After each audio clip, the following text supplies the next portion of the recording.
एक शाम प्राची टीवी पर सीरियल देख रही होती है। तभी उसकी सास वहाँ आती है। अरे सीरियल में तो ऐसे मग्न है जैसे आज रात का खाना पड़ोसी आकर बनाएंगे। मुझे पता ही नहीं था आपने अपने बेटे की शादी पड़ोस में भी की हुई है। हैं? मतलब? मतलब इस घर में सारा काम बहू ही करती है, आप तो सिर्फ खर्राटे मारती हैं। अच्छा जी, फिलहाल तो तुम आराम फरमा रही हो, चलो जाओ, ये मेरे टीवी देखने का समय है।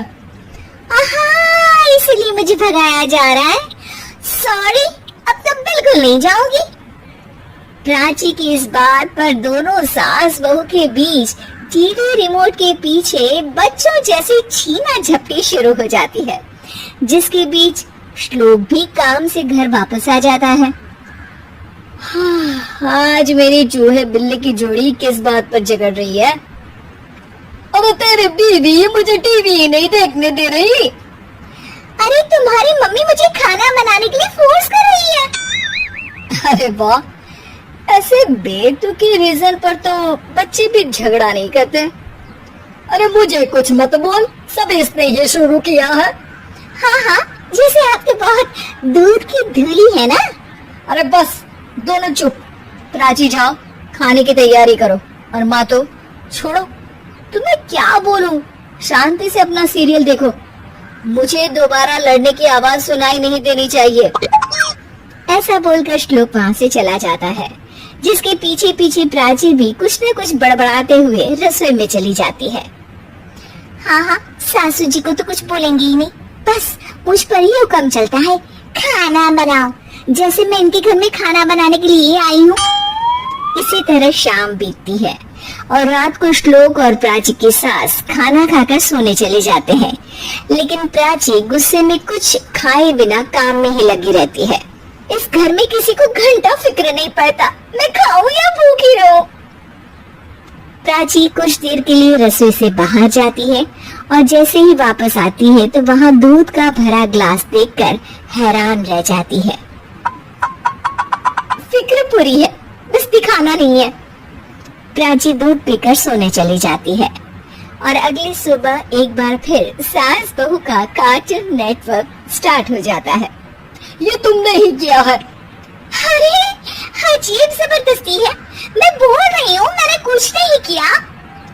दोनों ने मिलकर पूरे घर को पागल खाना बनाया हुआ है। यहाँ कोई नॉर्मल इंसान तो रह ही नहीं सकता, इसीलिए अब पड़ोसी क्या रिश्तेदार भी घर आने से कतराते हैं।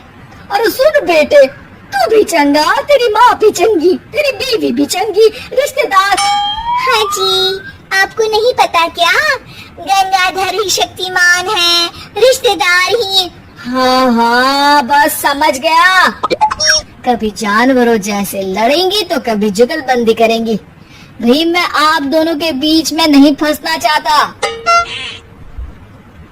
सास बहू की इस मनमौजी जोड़ी से परेशान होकर श्लोक अपना सिर खुजलाता वहाँ से चला जाता है। चलो अब मैं भी कीर्तन में जा रही हूँ।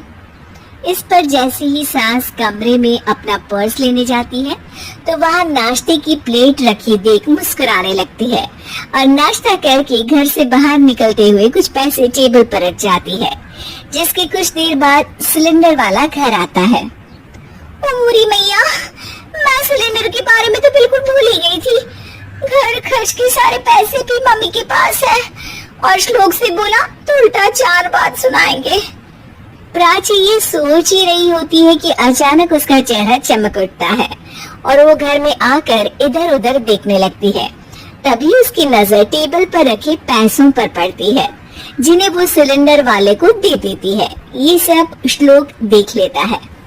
अच्छा बेटे, इतना बड़ा घोटाला, सबके सामने मैं तेरी दुश्मन और पीठ पीछे तेरी मेरी यारी। इस पर श्लोक एक प्लान बनाता है और शाम को सब एक साथ बैठे होने पर बोलने लगता है। माँ, तुम दोनों की बहुत लड़ाई होती है, इसलिए मैं सोच रहा हूँ कि प्राची को उसके घर छोड़ाऊं। इससे वो भी खुश रहेगी और तुम भी। अचानक श्लोक की ये बात सुनकर सास बहू शौक से उसकी तरफ देखती हैं। अरे ऐसे कैसे घर छोड़ाओगे? मुझे कहीं नहीं जाना। अरे तुमने बोला नहीं पर मैंने सुन लिया। तुम्हें मम्मी के साथ रहना अच्छा नहीं लगता, मुझे पता है। अरे वो अरे जब बहू खुद कुछ काम बोले तो वो तुझे सुनता नहीं, और अब जो इसने बोला ही नहीं वो तो समझ गया। जब उसे नहीं जाना तो फिर जबरदस्ती क्यों कर रहा है? अच्छा फिर आपको मौसी के घर छोड़ाता हूँ।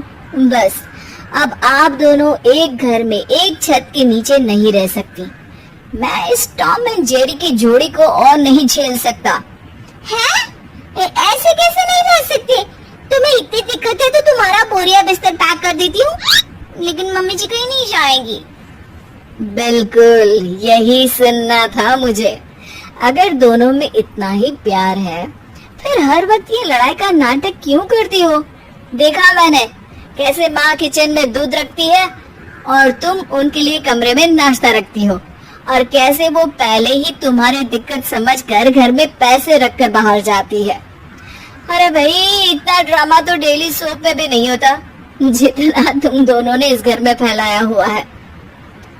तू हमें टॉम एंड जेरी बोलता है ना, तो याद कर वो दोनों भी एक दूसरे को बाहर वालों की बुरी नजर से बचाने के लिए हमेशा सबके सामने लड़ते थे, लेकिन अकेले में दिक्कत के समय मदद भी तो करते थे।